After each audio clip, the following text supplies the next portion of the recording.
don't know me, I'm Joy Randalls. I'm the entrepreneur in residence here, and I lead the incubator program. So I work with a lot of these people who you see sitting around, and a few who couldn't be here because they're in places like Texas and Brooklyn, New York, and Connecticut right now. So we have 14 companies in the program, and I worked with both the accelerator and incubator program last year. I was able to get my dear friend, Reizel, to come up from Miami. So you're going to get the benefit of having a 2-time Emmy Award winner talk to you guys today about how to craft your brand story. She's won 2 Emmys for documentaries. She created her own network called the Speak To You Network, where she advocated for women, and that's actually how we met, because she featured me in one of the segments that she did. And she now has another company where she actually works with people to teach them how to negotiate, empower themselves, and like that. She works with a lot of different entrepreneurs. So we're very fortunate that she came in today. She's scaling down something she would normally do in about 3 days for you guys to do it in about 90 minutes to 2 hours. So you're gaining that benefit. So please give her a warm welcome. We're super happy to have her. Thank you, Reizel. Thank you. And thank you, Joy, for allowing me to be here. And so what's interesting is I consider myself a super professional when it comes to my job, particularly when I interview people. And I have interviewed politicians, movie stars, athletes, right? And I've always maintained my professionalism until the day I met Joy. So I am sitting down with Joy and I interviewed her, and she tells me, and I was blown away, that she's raised $340 million of capital and valued it at $15 billion. I didn't know what to say. So you guys have an amazing, amazing mentor here for you to help you achieve your dreams. So I'm very happy. Thank you for allowing me to be here. And so let's get started. All right, so this is going to be an interactive, right? So somewhere very soon we're going to be pairing up. Does everybody have pens and something to write with? You can use your computers if you have it. Yes. And there's paper up front. So I want to give you a second before we get started. And I've got some paper here. It's not, a sheet of paper will be just enough. Right here? Who needs paper? Okay. Who needs paper? Anybody? Oh, yeah, that would be great. You do, and here, you. No, thank you. And here you go. Thank you very much. Anybody else? Okay.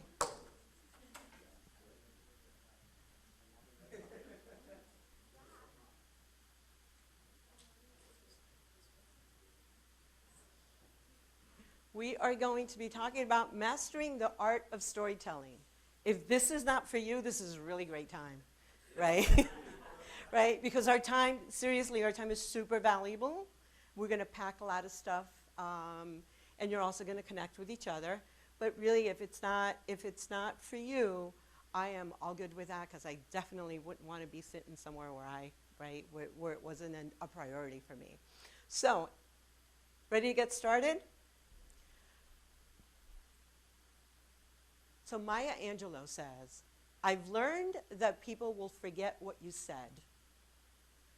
People will forget what you did, but people will never forget how you made them feel. Who's heard of this quote before?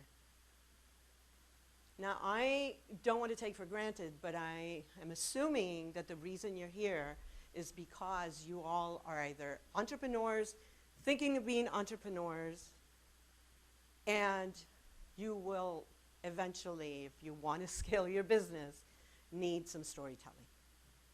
So there's going to be a couple things for you to take away. People will never forget how you made them feel is one of the big takeaways that I want you to leave here today. Not just in your storytelling, but with each other, with your colleagues, with your clients, with your partners, with your family. Okay? So, We're going to start with a reflection question. Why is it important for you to or your brand to master the art of storytelling? And so if you can reflect on that, have about a minute, write it down, please. Why is it important for your brand and for you to master the art of storytelling?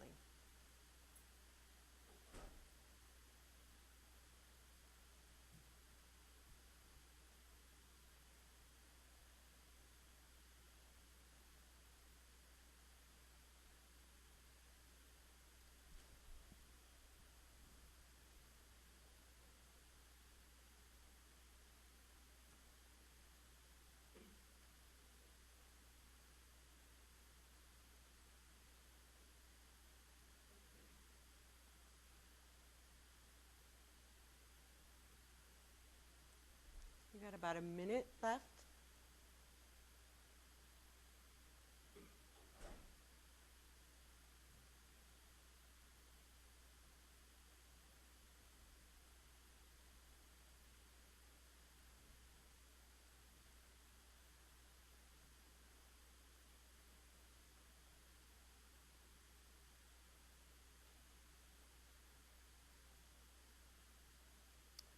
All right, so here's what we're going to do next. I'd like for you to get into pairs, like you two, you two, you two, and share with the person next to you, right, the answer. I'm sorry? Yeah, right. Oh, I get it. I see what you're saying. Yes, someone that's not your co-founder.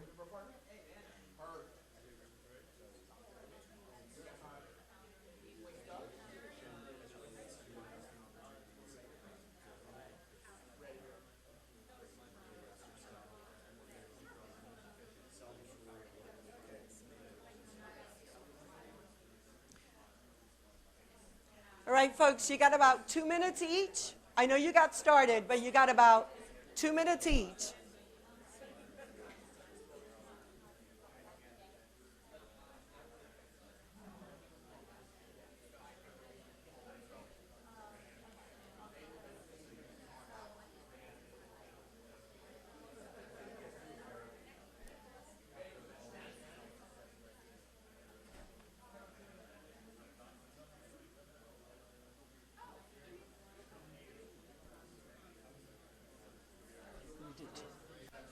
For time.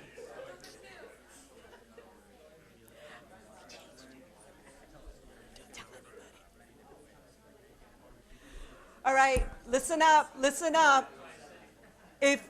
Go ahead and change. If the other person hasn't spoken yet, go ahead and change for about 2 more minutes.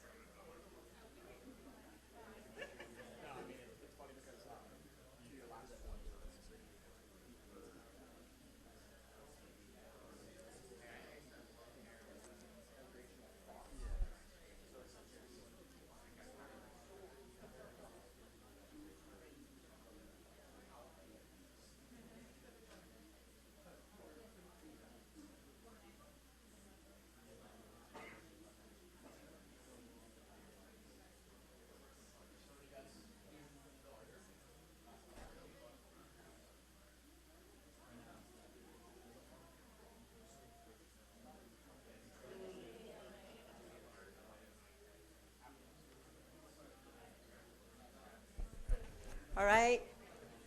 If everyone can look up now.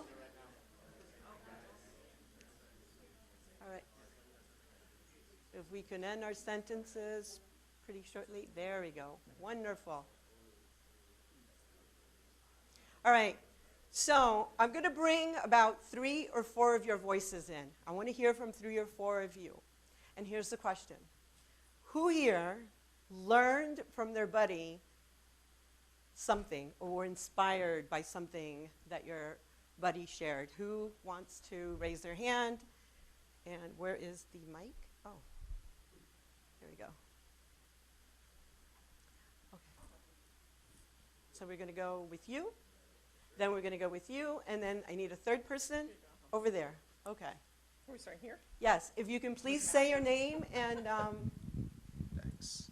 If you're in the incubator, the accelerator, Okay, I'm gonna stay standing. Hey Okay. everybody, I'm Matthew. I'm in the incubator. Am I supposed to say what I learned from my buddy? or you were inspired or something? I was inspired by Ray because they help kids. They're nonprofit, and like the way in which they raise money is they make people feel what their mission is. I feel like that's very, very important for his company and then all of our companies. Like if you speak with conviction about what your mission is, then you can relate to people much more easily. All right, so speak with conviction. And you said mission, correct? I did. All right. Fabulous. Congratulations. All right. Next, okay. Okay, my name's Savannah, and I'm in the incubator. And I learned that storytelling is the quickest connector, and it just really ties everything together. Okay. Quick question for you. Did you learn that recently? Okay, wonderful. And who's the third person? Hi, my name is Will with the Little St. Nick Foundation, and in the incubator program, a cool thing that me and Marcus talked about is how even though I'm in a nonprofit and he is in fashion, both of us have to create a story that's all about making people look and feel good. So we're both trying to appeal to some of the same emotions, but in two completely different industries and businesses and totally. Right. So, he's in the fashion industry. You're what industry? I'm in a nonprofit. Nonprofit. You're with him, right? Yeah, you guys are together. What other industry is here? I think you're in the food. Okay. Film and media. Nice. Anybody? Any other industry? I'm sorry? Coaching. Anybody else? Education? Food? Software? Real estate. Matthew's in real estate. We talked earlier. Real estate? Okay. Yes or no? Are there emotions in all of those industries? Yes. Why is that? How could all these different industries have emotions? Humans. People. That's right. People. Emotional connection with a consumer. And the foundation, right, is people. Software, you still have to sell to people, right? Technology, you still have, right, to deal with people. And also, you're helping people solve their problems, right? Wherever there are people, there are emotions, right? Okay, awesome.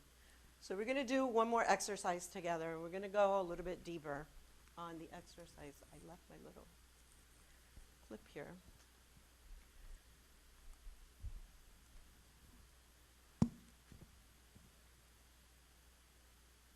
So I want you all to reflect. We're going to take about 3 minutes reflecting these 4 questions. Think of your favorite movie of all time. What was it about the movie you liked the most, right? What was it about the characters? How did it make you feel? Think about your favorite movie. Whatever movie it is, you could have been 5 years old, 3 years old. I know my grandson, who's 3, loves these little Spider-Man things, and he just gets all, and he cries in Coco, and he's 3, right? So think about your favorite movie of all times, and then we're going to go back, and I'll tell you what we're going to do next, okay? So you got about 3 minutes.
Right, you got about 30 seconds.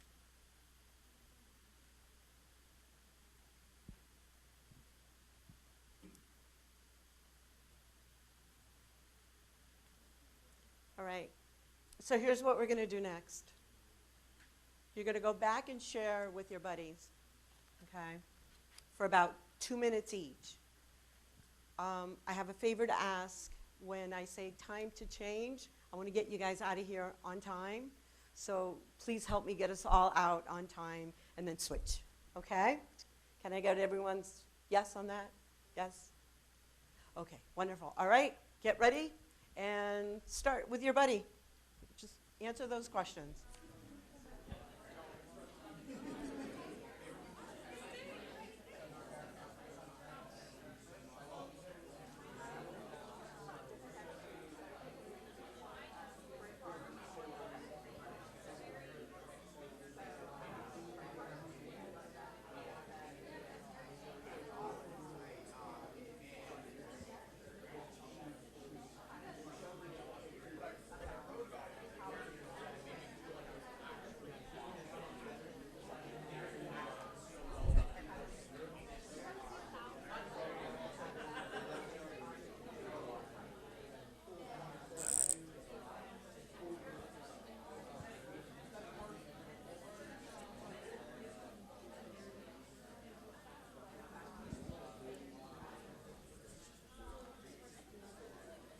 All right, folks, get ready to switch. Switch.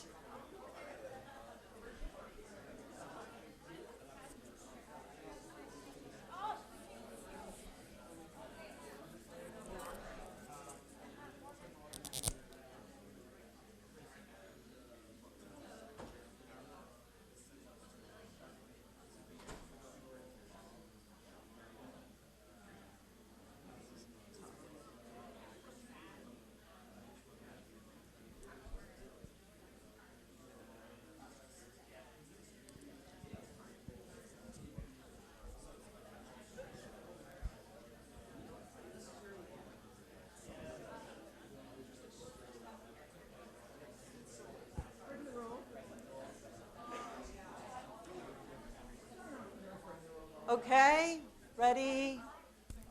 Wind down on your answers. Okay, so again, I'm going to look for 2 or 3 people who want to share what they've learned. Tell me about your favorite movie. Who would like to share? I'll go, if that's Okay. going to be the thing. So we'll get started.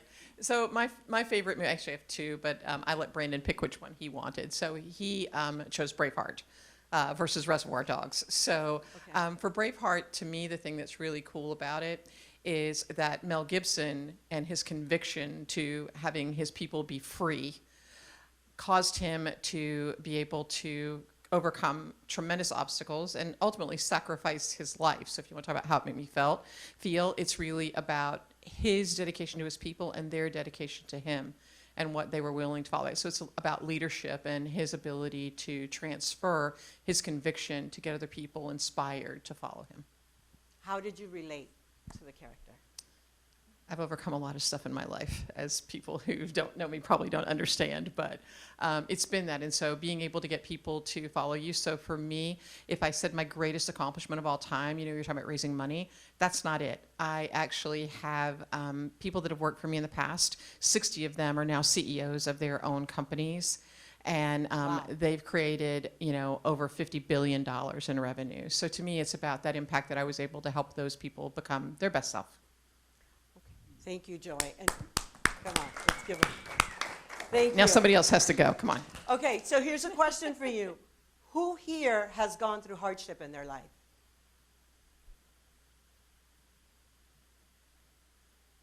Look around, right?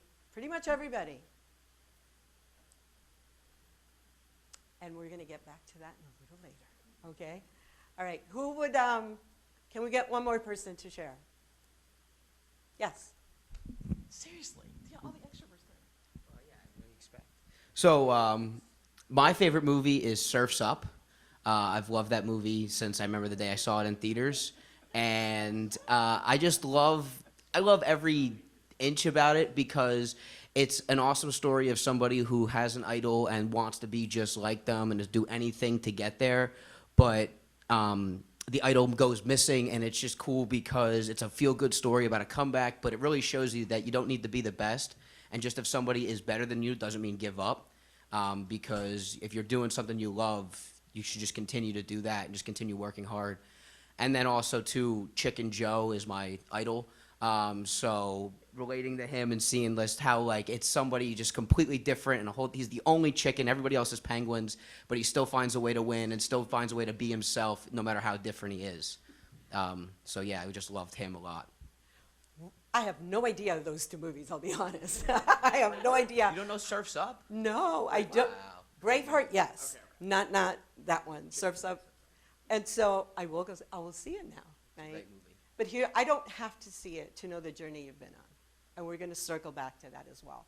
I'd like to hear from one more of you. Nobody here watches movies. All right, so I think I just reached over and grabbed the mic from Will. So my favorite movie, and it's kind of a classic one, or it's kind of a classic answer, but Top Gun, the original. If it weren't for that strong connection that I have to the original movie, I'd probably say the second, but the nostalgia is just there. That the original is probably my all-time favorite. I've never really thought about them in this context, but I have to say, Tom Cruise's commitment and dedication, to continuing to thrive in the movie, even after he wavered for a little bit after Goose died, but he kept going and he kept getting committed. I mean that's where it comes from. Made me feel excited, throughout the movie, and I connected to the to Tom Cruise's character, as Joy famously put it, those dang entrepreneurs and breaking the rules. I think that's why There you go. I never realized that's why I was committed to it. Okay, so now I'm going to throw you another question. Anybody here, can anybody think of their favorite commercial of all time? Go ahead. So Bud Light did a commercial at a Super Bowl a while ago when they were all sitting around at a meeting, and I'll never forget this commercial because I remember watching. It was like one of the first ones of that Super Bowl, and they're all sitting around in a meeting, and they're talking about ways that they can improve business, and one of the guys suggests, maybe we should stop having Bud Light at meetings, so they all look at each other, and then they throw them out of the window. So I absolutely love that commercial because it's like, why would you ever pitch a dumb idea like that? So yeah, that's my favorite commercial of all time. All right, nobody else, thank you for that. Bud Light and Budweiser have my favorite commercials of all time. I love their dog. Have any of you seen the ones with the horses and the dogs during the? Who's seen that? All right, so how did that make you all feel? Warm. Look, it makes us feel. And this is what the point of this here today is, right? You're entrepreneurs. Some of you have marketing companies and you're filming, right? You are a filmmaker, right? But the rest of you may not be. So why is it important for you to know this? Because at one point in time, you are going to need, in order to scale your business, you are going to need some video production done of your brand. Whether it's a little document story from someone, right? You're going to be hiring her pretty soon, right? Hopefully her. And it's important that you understand, as the head of your businesses, the stories and the emotions that those who are doing the work for you, right, are producing, putting together for your clients. Super important, okay? You guys are the leaders of your businesses.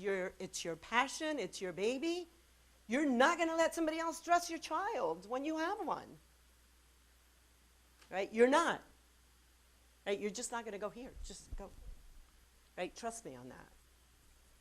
Okay? So let's move forward. Why is storytelling important? The greatest brand storyteller of all time. Steve Jobs said the most powerful person in the world is the storyteller. I didn't say that. Steve Jobs says that. What did he do? How many of you have an iPhone? An iPad, right?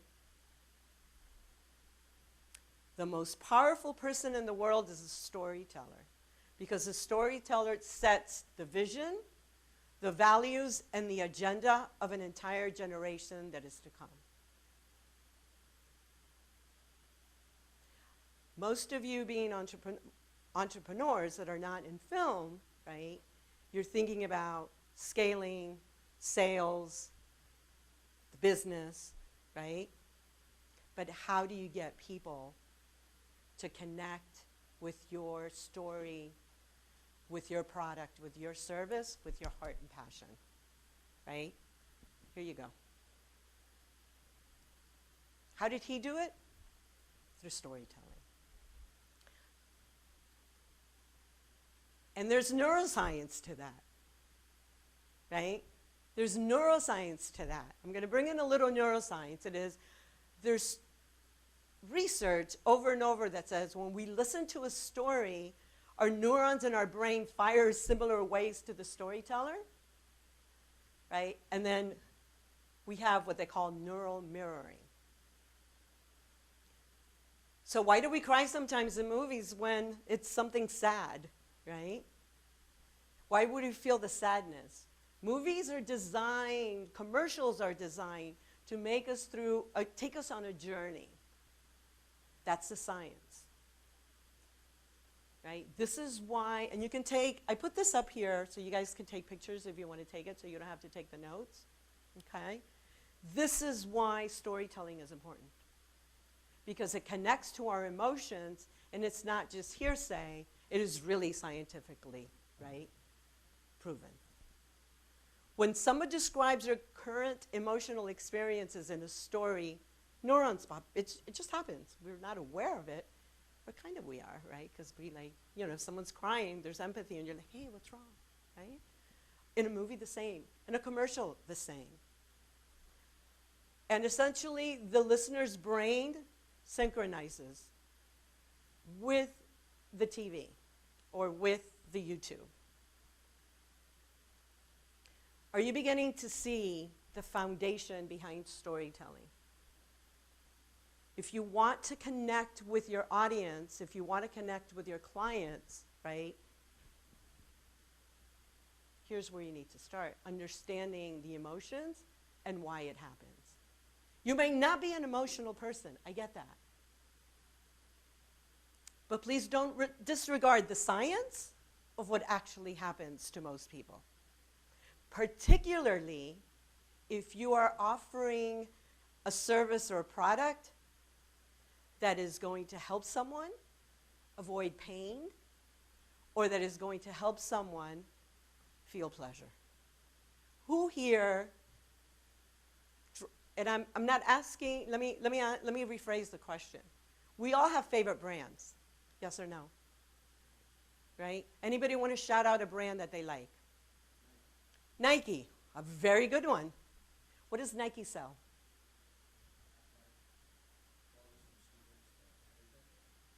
What are they in, and they do. Well, these aren't Nikes, these are Converse, but what are they in the business of? And? You're right.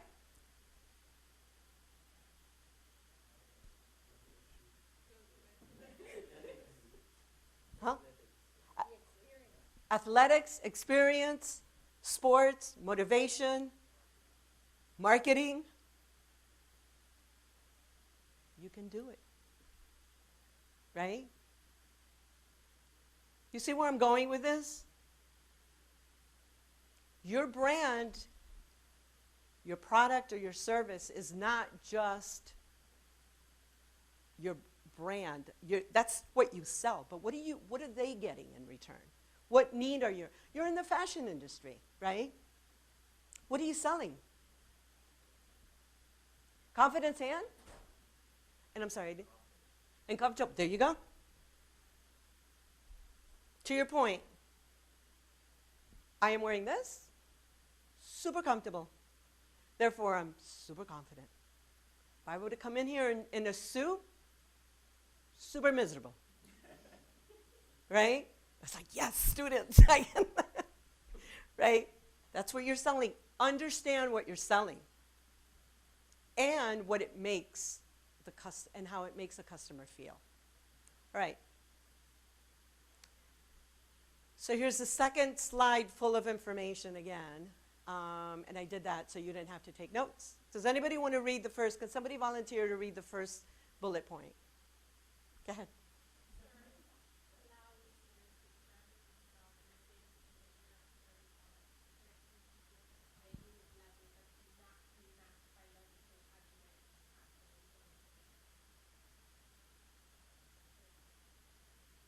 Do everybody hear that? Stories allow listeners to imagine themselves in the same situation as a storyteller. But guess what else happens? I'm not quite going to imagine it just like you told me, because I got a mind of my own too, right? What am I trying to say with this? Be open that the viewer, your client, right, may not and will not. Some of them will, some of them will not see it like you do. Allow space for them to feel their emotions and interpret things as they want. Does that make sense? Because even though your product is providing a need, right, that individual may be looking at that need from a different angle, in a different perspective. Does that make sense? Okay, who would like number 2? When a particularly good story is being told, our body releases, I almost just said Oxycontin. Oxytocin, often known as the bonding or love hormone. Also known as oxytocin. So there you have it. This is science, right? I didn't make this up. I'm giving you all this. It's super important that I'm giving you all the science, right? You get the data. Here's the data, right? Run with it after you leave here, right? Bonding. So as you are doing and producing commercials and stories for your brands,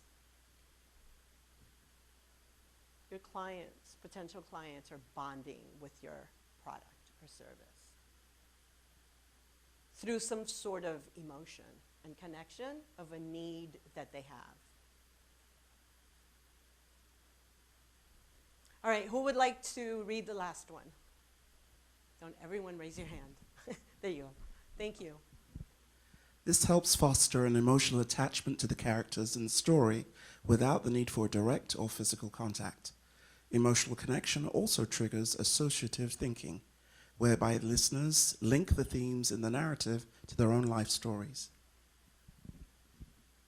Have you ever had a conversation with someone and you said this and they understood something completely different? Anybody? Nobody? Wow, you guys are great communicators, yeah. That's what's going to happen, right? So, thank you for those. Moving forward. Earlier we talked about the Braveheart. Where did that gentleman go? What was the name of his movie? Surf's Up. Surf's Up, right? You talk about Top Gun. And essentially, here's what's happening. Has anybody here heard about the hero's journey? Okay. I'm going to send you some information on the hero's journey. You should read the book, if not the Cliff Notes or the notes, okay? Simplified in a 3-step process, here's the hero's journey. Disney is a master at this. Marvel, who likes Marvel? Who's a Star Wars fan? Right?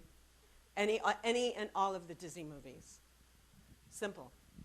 Act 1. The setup, the hook, the hero.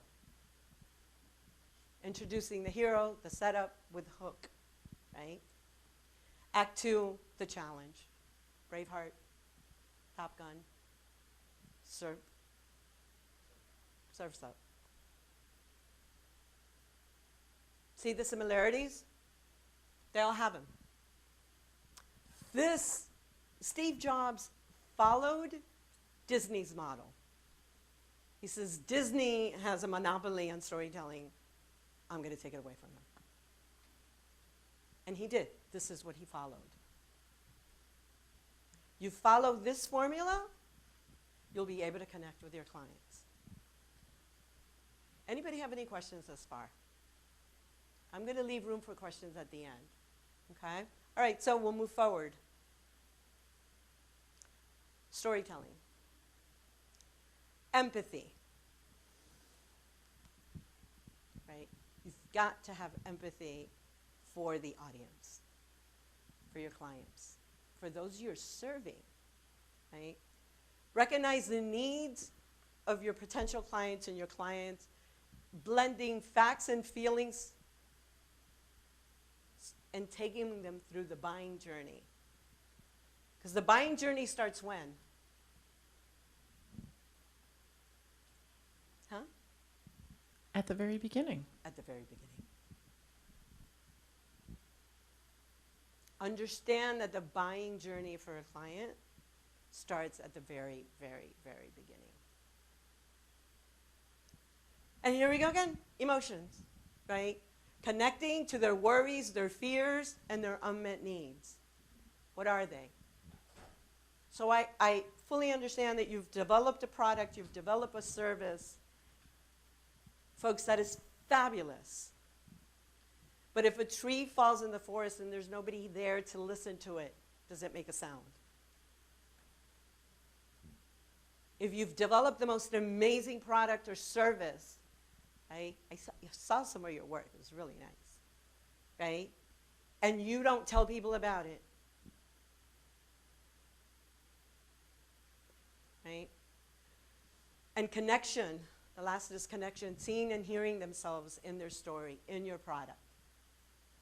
Wouldn't it be nice, right? What do you sell? What do you have?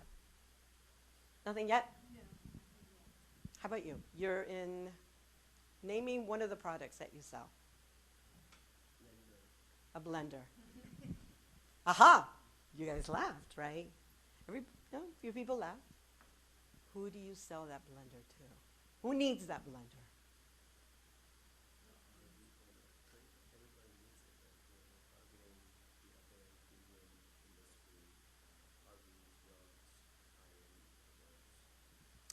Okay, so you're out on your yacht on a very hot day, right? Could you use the blender? The way he tells his story, margaritas, right, right? He's going to figure out, what are these people doing in the middle of the hot summer, in the middle of the ocean? I'm going to tell him that story, right? With empathy, because they need a drink, their emotions, right? And I'm going to connect with them. Can you see that? Who would buy the blender, right? If you didn't have one in your yacht on a hot, sunny day in the middle of the ocean, I bet most of us will. All right. Here's the last thing I'm going to leave you all with. There's more. As owners of your company, you may not be producing the videos, right? You may not be filming and you may not be editing. But in order for you to be successful, you need these 4 things. You need to have clarity of your brand's identity. If you don't have that, someone else will give it to you. And then here's what's worse. If today you hire XYZ marketing company or XYZ video producer, they're going to give you what they think your identity is. And then you go to somebody else, and then they're going to give you what their identity is. Here's the beauty of that. You define your identity. You make it easier, right, for marketing companies and for producers to know exactly what you need. If not, someone else is going to do it for you. The flip side to that, the bad side of that is that it's like having different people define your personality. So today I meet him, he defines my personality, then later I meet you, you define my personality, and then who am I?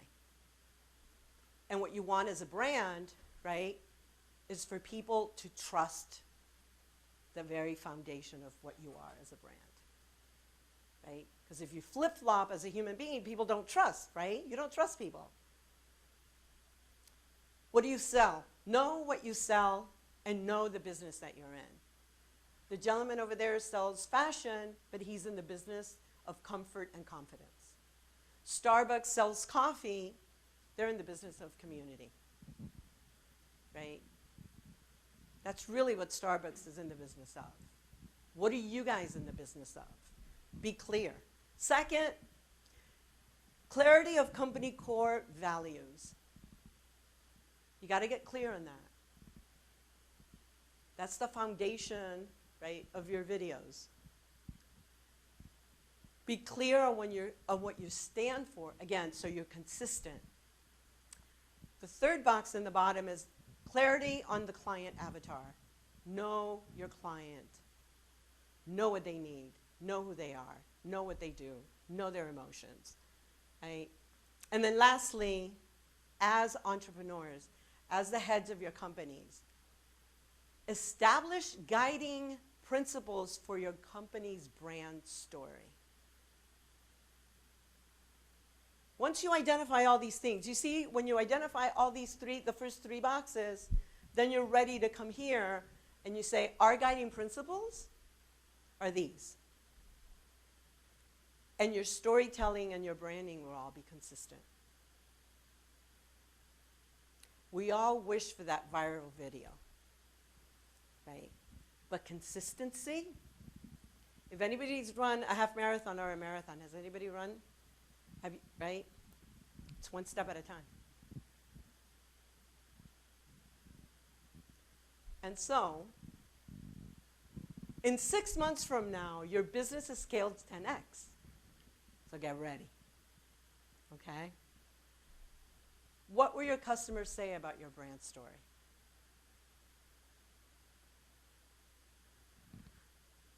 Think about that for about a minute. What do you want your customers to be saying about your brand story?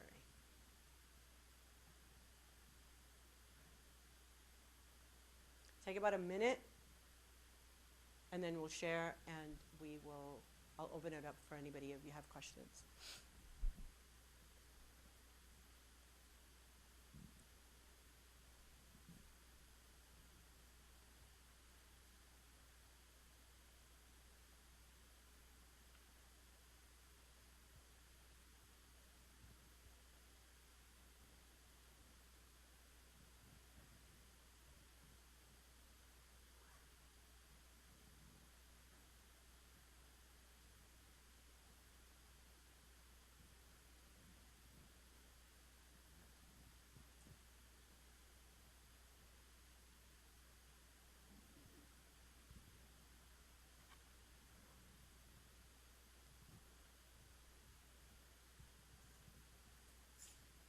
All right, so who would like to share? Go ahead. Well, this happened recently, and I was like, if we could get to this, that would be the ultimate goal, is people taking their time to thank us for giving them the opportunity to give. And we had some people donate recently who went out of their way to say, thank you for not just what you do, but for allowing us to give. That's a home run in my book for what we do. Nice. Anybody else?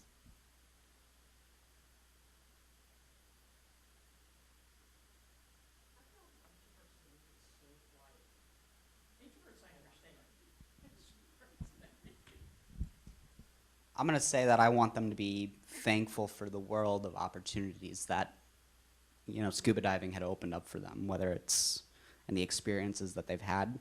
But I also want them to be passionate about, the ocean and what they do and where they go, and continue to stay with it. And that's really keep them involved in the industry is what I want. Beautiful. Anybody else? Next victim. Victim.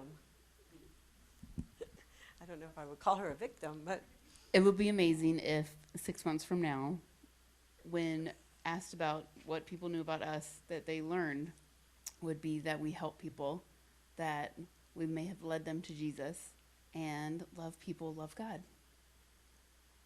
There you go. And we sell barbecue. And I you- made it. Anybody else would like to share? One more voice. Yes. So, no pun intended, but actually I'm a storytelling coach. But what I do is I work with leaders on their storytelling, their personal brands. So I'd love if my business scale 10x. I want them to say about my stories that the brand is trusted, inspiring, transformative, and confidence building. There you go. And to have all of that, you got to make sure that you've got all these 4 things. You're clear on those 4 things. And I highly invite you all, right, to reflect. There's a science when, I know we all like computers, but there's a science in writing. There's a brain-hand connection when you write. So when you're writing things like your brand identity, your core values, is important, right? You'll get more output if you write it. I'll give you. Reizel, I have a question on that. Yeah. So, do you think it matters, and you're the expert at this, not me, if I'm typing it or I'm physically writing it? Does it matter? You know, there are studies, then there's study that the hand thought process connection, right, it just sinks in better, right? There are studies on that. I agree with that. Transfer to twos, okay. We have a company in here named Twos. So I'd like to open it up for questions. Anybody have any questions? I have 2 people who do this for a living who've not opened their mouth the entire time. Yeah, the person sitting next to you is not. You do. So what's the name of your company? Maverick Media Group. Mm-hmm. So we are a marketing company. And a lot of the stuff we do is through sports, mostly. Or at least for me. He does a lot more of the regular non-sports stuff. We do our nonprofit content as well, and pulls on those actual views. So this is interesting just because literally all of the stuff we do is storytelling. And I know you do a lot of documentary stuff, right? Mm-hmm. So something we're getting into more recently is sports documentaries and docuseries. I don't know if you've seen like the Netflix F1 series or things like that, but No, I've seen some of your videos, though. I sent her your video. I've Oh, seen okay. some of your videos. let's see questions. So let me ask, can I ask you a couple Yeah, of questions? course, Both yeah. of you. So I'm glad I get a chance to connect with both of you. What do you sell? That's a great question. So we sell videos, but I think the better thing what we sell would be the ability for clients to make their voices be heard. So what are you in the business of? Think about that for a second.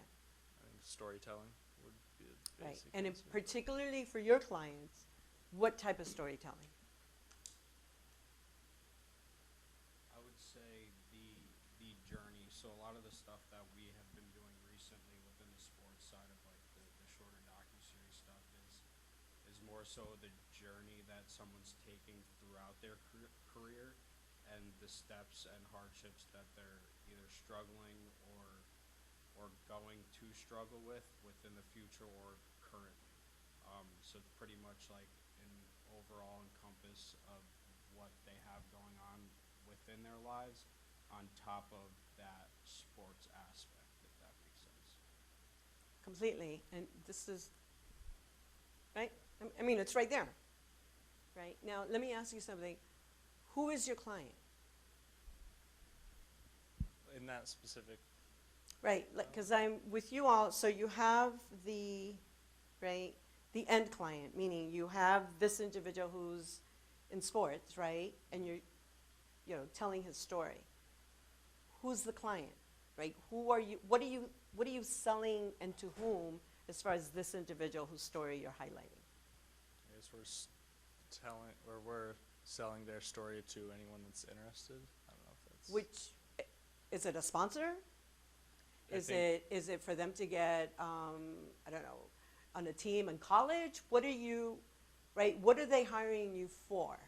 Yeah, I mean, I think a lot of the time it depends, but I think in some cases it's things similar to that where it's either sponsors or it's, I guess, people that pay for this to have brands, for example. Like if, say there's, just an example, say like Gatorade, for example, wanted a docu-series on this just because they're showing off their product through that, things like that. Or it could literally be the actual person, like just their story. They want that to be heard. Yeah, the schools as well. So like for schools, it's, for example, University of Tampa, it's, we're telling the lacrosse team story because they want people to come and play lacrosse here. They want recruits. They want the school to get funding. They want people to come to the school in general. And they also just want recognition because they're good at what they do. So for you, the avatar is going to change, right?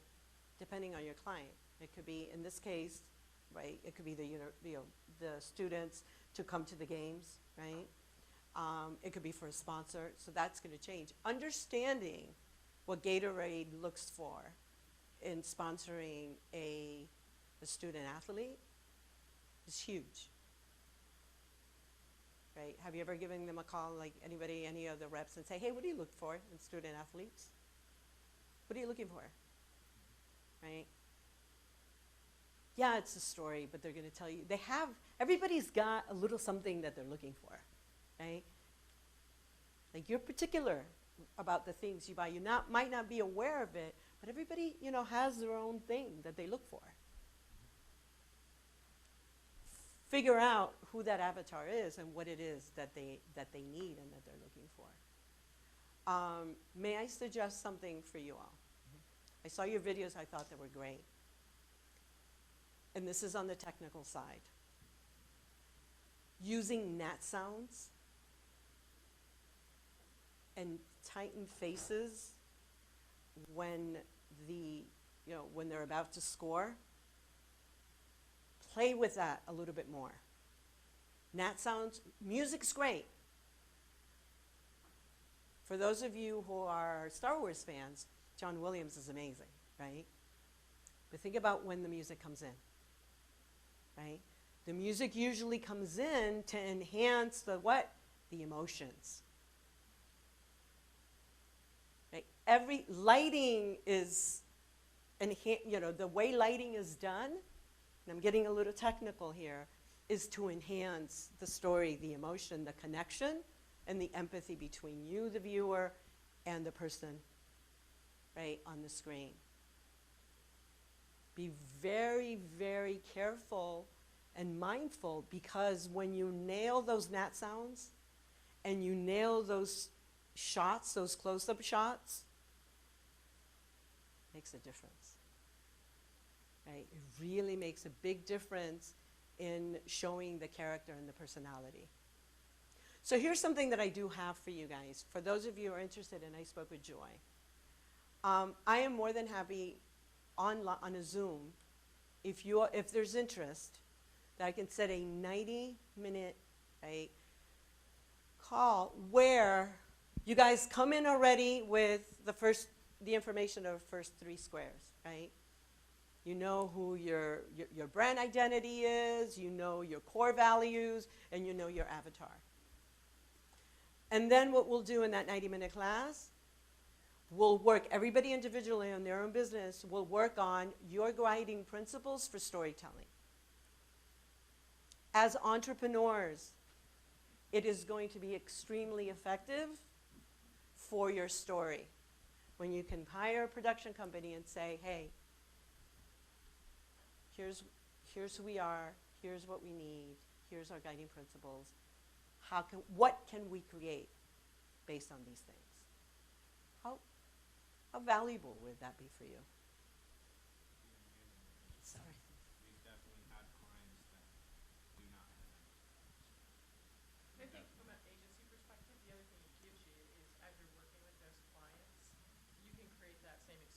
for them.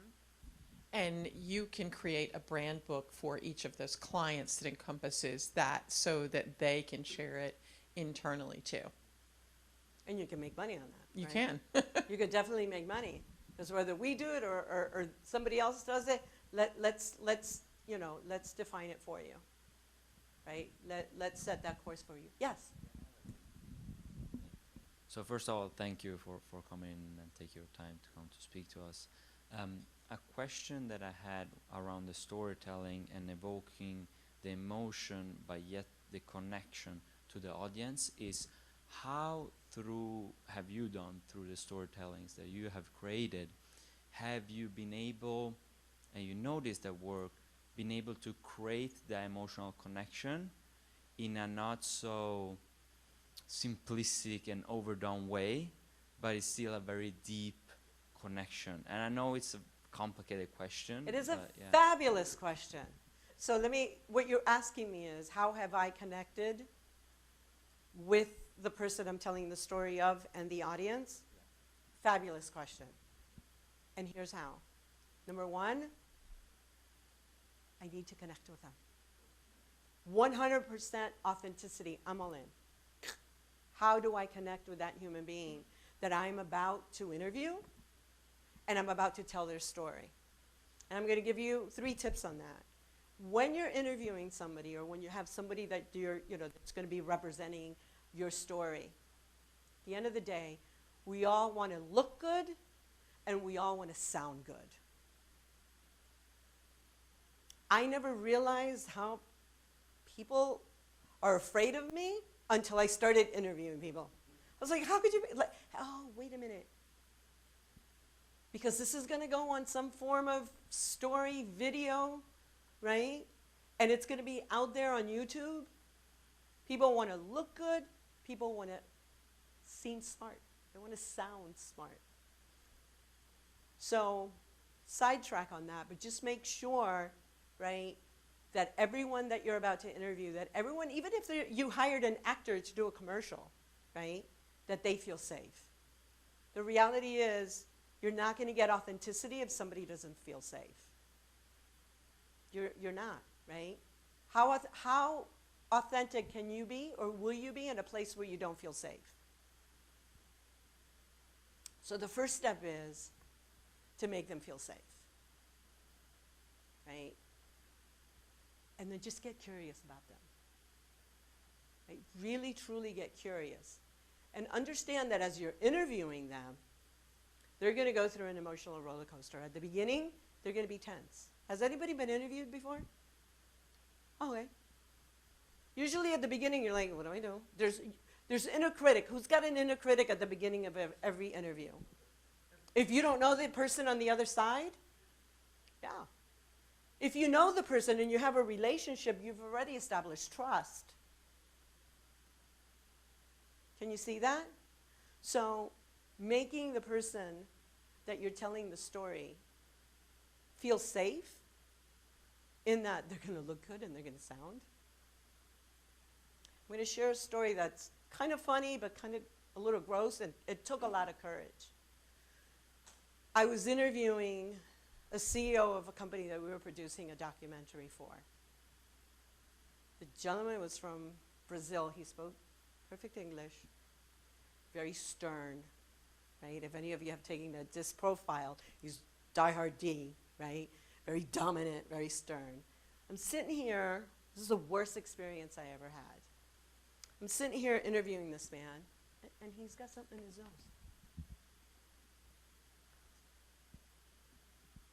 I'm like, oh my God, how am I going to tell him? And I sat there, it's like, long story short, here's the thing. If I don't do it now, there's nothing I can do in editing. And this was about 15 years ago, right? There's no Photoshop in video, definitely not at the time. I don't know if there is now. I'm like, I can't do this. This is going to come back and haunt me. Because when he sees it, right, he's going to be really upset. It's not going to be shown. So I might as well, now what? What do I do? So I had the videographer and the lighting person that was helping me leave the room for a second. And I said, just went up to him and said, hey, do you mind looking in the mirror? You know, go to the bathroom. Your face needs a little work. That's what I said. I was like, and then afterwards, I turned around and I'm like, work? I was like, yeah, a little work. I was so nervous. But you know what? He came back, super grateful. What happened there? Trust. Authenticity. It doesn't matter, right, if it's the President of the United States, which my husband has interviewed presidents of the United States. Even them, they'll sit down and they're like, oh, okay, do I look okay? Make them feel safe. Did I answer your question? Yeah. Thank you. Anybody else? Yes.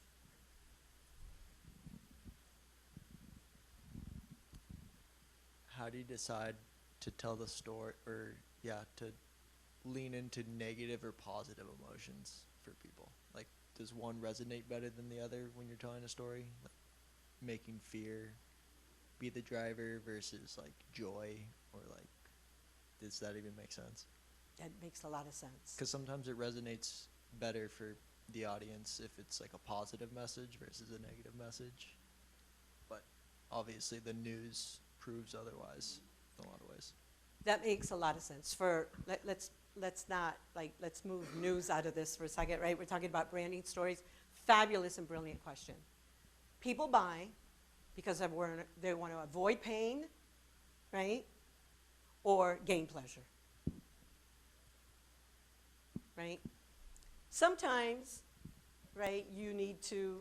That's still that whole feel thing, how you make them feel, either Right. way. Right. So the answer to your question is, how do you determine? Well, first you got to figure out where you stand in here. So you're always consistent, and you have that blend of how you're going to tell your story. Right? Where do you want to be? You know, I'm a facilitator, and my style of facilitating is appreciative inquiry as a facilitator. Meaning is we focus on all the good, what's possible, right? And we let go of all the negative stuff as a facilitator, not a storyteller, okay? And because with all the studies that have been done on appreciative inquiry, you will get to extraordinary outcomes focusing on strengths of the team, strengths of the product. People will be safe, and they will create magical things. They put a man on the moon, you bet, okay? And we're heading to Mars. You bet, right, that a lot of all that, in my opinion, most of it happens thinking positively because it expands our mind. As a facilitator, as a storyteller, there are times that you want to focus on, right, on the pain because it's real. So the answer to your question is, after you do this, you have the story, what's authentic? Right? What's authentic to the story that you're telling? Are you manipulating, right, the emotions? Are you elevating the drama? Are you elevating the pain? Are you elevating the fears? Or are you really taking it, right, being authentic with it?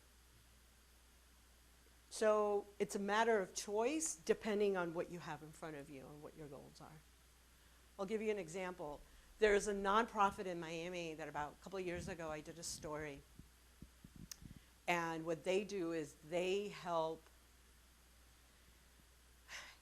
it's a company that works with immigrants. So what happens is during the issue with Trump, all these kids out in the, you know, that were being separated from their parents, this nonprofit would take the kids in and give them a home. And they were asking for a video to be done for sponsorship, right? That situation called for the authentic truth. So here, to answer your question, there was a little girl that was about 8 years old.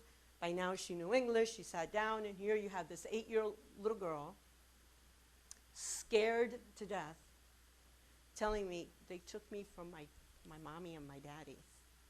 I was 6 years old. I didn't know where I was going to go. It was scary for me. That was her real experience, right? That's what she felt. I'm not going to sugarcoat that.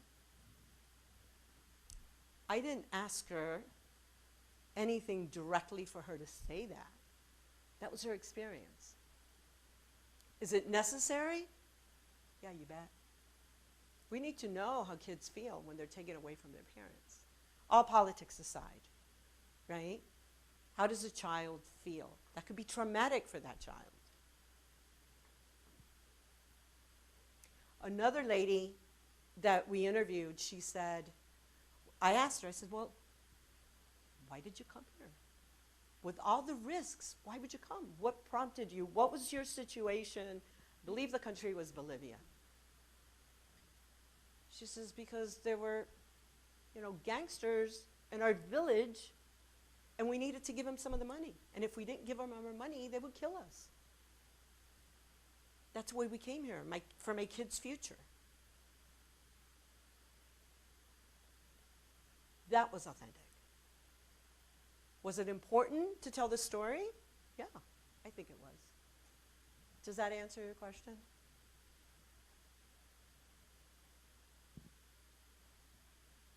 Anybody else? Yes.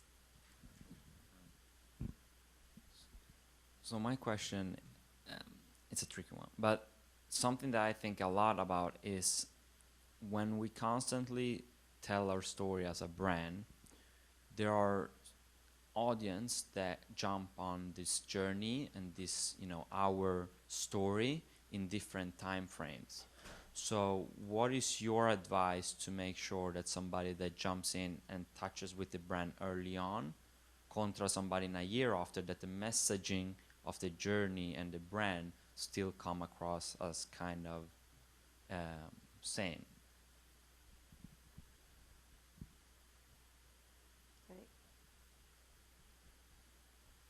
Know your identity, of your brand identity. Define that really well, and constantly be defining your brand's identity, right? What business are we in? Who do we serve? Who's our avatar? Who are we, right? Your core values, right? Kindness could be a core value of yours. And so you're saying core values, how's that? Well, in all of your videos, there's going to be some form of kindness. You're going to gravitate, if you know that kindness is a core value of yours, right? You're going to gravitate to having some form of kindness in that journey. Does that answer your question? This is really, these 4 quadrants are fundamental. Yes? I have a question about, defining core values for your company. Once we know that if I want to portray kindness, or if I want to portray, we talked about the example of Nike,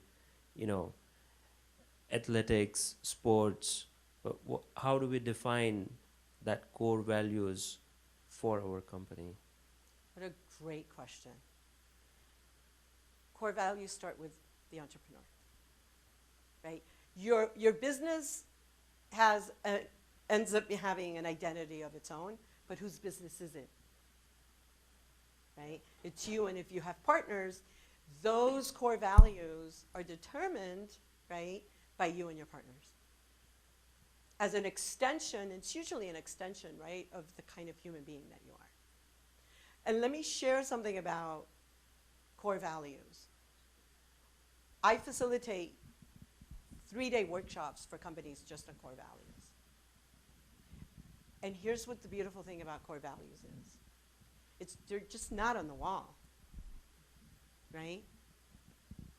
It's something that you strive for every minute of every day that you are in touch with your brand. Most importantly, that your team members and your employees are in touch with your brand. Let me give you an example. If one of your values is accountability, I can tell you from my experience as clients that have come in and I've recommended for them to use accountability as one of their core values. When you encourage and promote core value behaviors of the team to follow the core values, eventually and very soon people will come in and say, oh man, I'm not accountable. I dropped the ball. If you don't have accountability as a core value, here's what can happen. Oh, I didn't do it. What's your name? Joe. You did it. Has anybody ever heard throwing people under the bus? Has anybody heard that term, throwing people under the bus? Throwing people under the bus can easily be resolved with having accountability as a core value. Bullying at work, right? It happens. Kindness and respect are two core values that if someone has an innate ability that they must bully, they will not be in your company.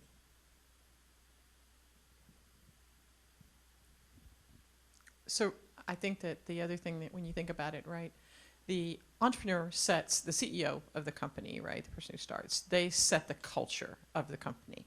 And those core values are what determine that culture. So if you think about it in that way, so like for me, in all of my companies, accountability and integrity have been two of the top things. So I won't tolerate ignoring either of those things. And you won't be there very long in that scenario. And Joy, let me ask you a question. When there was a new hire, the onboarding process, what did you do with the core values? You tell them exactly what they are. And that, right? This is who we are, right? And so now if I don't right, follow through on one of my core values and I'm in your office, what's going to happen? You probably won't have a very pleasant experience. Right. And then the other thing is I'm not going to throw, and I'm sorry, what was your name again? Joe. And I'm not going to throw Joe under the bus. Right. We don't throw people under the bus. Right? I'm not going to throw. Otherwise, everybody starts blaming everybody else. And talk about diversity too, right? When you have a core value, when you onboard a new person in that believes in diversity, your company, we value diversity. It's the reason why I put, everything I do has a reason, by the way, right? Bring in your voices. If you have core values that's diversity, and you tell people that everyone's voices matter, those that don't believe in it or have a problem with it, they'll go to a company that doesn't have your core values.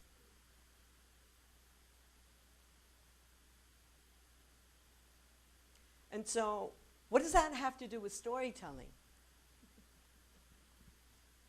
It's who you are. And that's how you stay consistent at the beginning, right? You know, in year 2023, and then in year 2026, somebody comes in, all these new customers, they're still going to have a similar experience because your core values probably have not changed.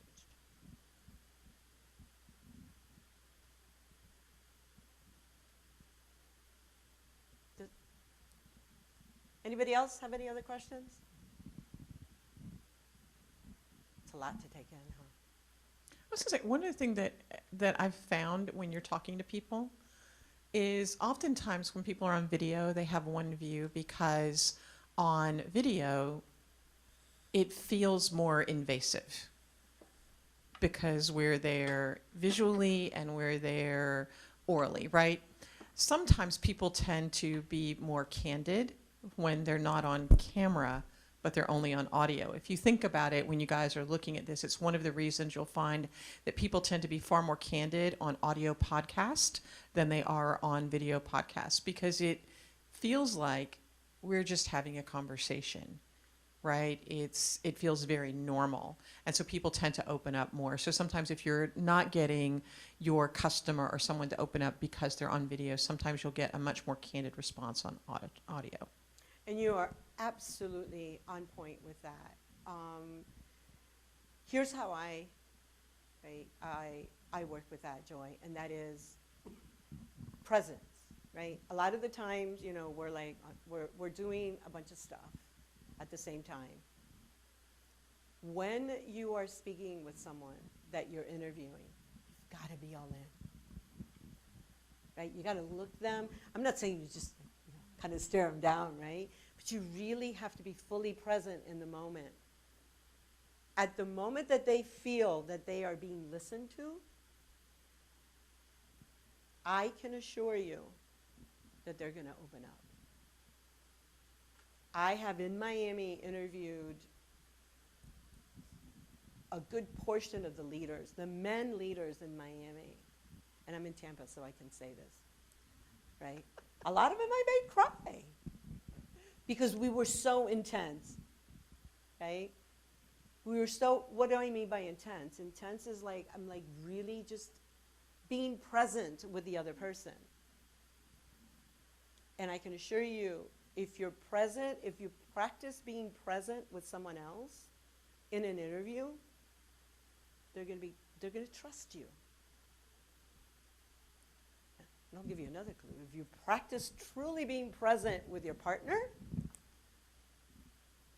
right? Presence is a great skill to have. But yeah, you're right. And the way to get through that is really being present. Yes? I'll be the first to say everything you said today, at least 90% of it, applies to just general life. So I think if everyone can leave here not thinking about an interview or a brand story, but taking all these things and putting it into just as you go about your day, that's kind of what I've been doing. So I relate to this really well. But yeah. And thank you for that, because that was the whole essence of this. And the reason being is why. He said it earlier. We're people. Wherever there's people, there's emotions. It doesn't matter if it's in the fashion, in the nonprofit, barbecue, a blender. Look, their products or a tech, you're still selling to people. You still need people to work with. Yeah. And then, how do we communicate with it? Who here has gone on a date and not told some sort of story? Right? Bless you. When you go on dates, you tell stories. Some people over-exaggerate the stories, right? Some people over-exaggerate. Some people get really carried away, right? And don't let the other person, tell their story. But that's how we start dating, right? Stories. Yeah, sure, he's handsome, he's good looking, but how do you know he's smart if he doesn't tell you a story? How do you know if he's not a nice guy, right, if he doesn't tell you some sort of story? The same goes with the women. How do you know she's telling you the truth? If she doesn't, right? How do you know she's lying if she doesn't tell you a story? We connect, as human beings, we connect through stories. And it applies for everybody. And we'll end with this, just how we began. People will forget what you said. People will forget what you did, but people will never forget how you made them feel.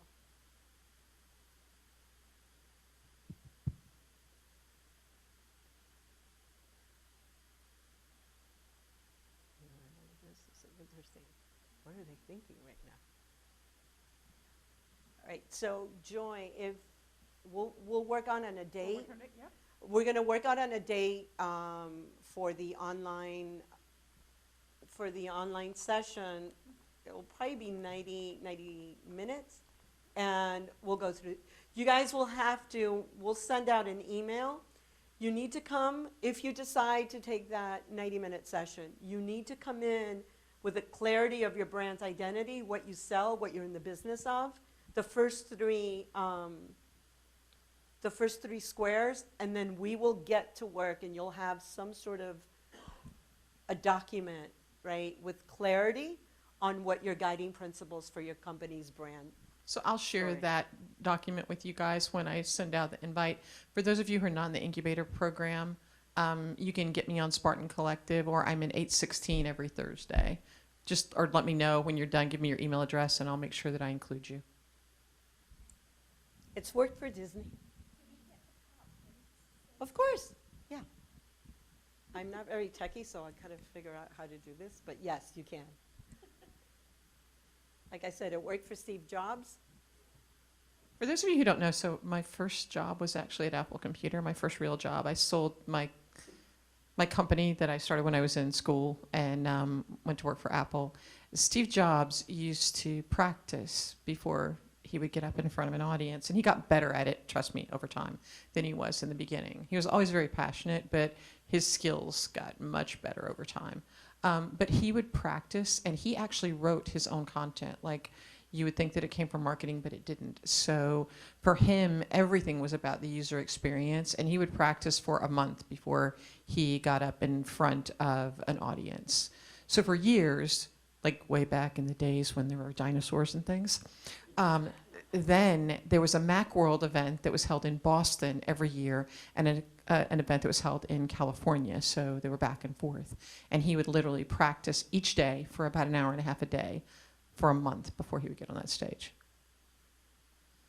But it was all about the audience, and honestly, at the end of the day, I don't think Steve really cared about what it was that the company was building per se. It was all about what the user experienced. That was the whole thing, period. And as a result, he's changed so many industries. You really did put a dent in the universe. That was Apple's mission, so that was a pretty bold statement, but I think he succeeded. It's good for Steve. It's good for Walt. It's good for me. Right? And so the last quote I'll end with is, and I actually heard it this morning, I had never heard it before. The way of manifesting your dreams, Walt Disney, he says, to think, to dream, to believe, and to dare.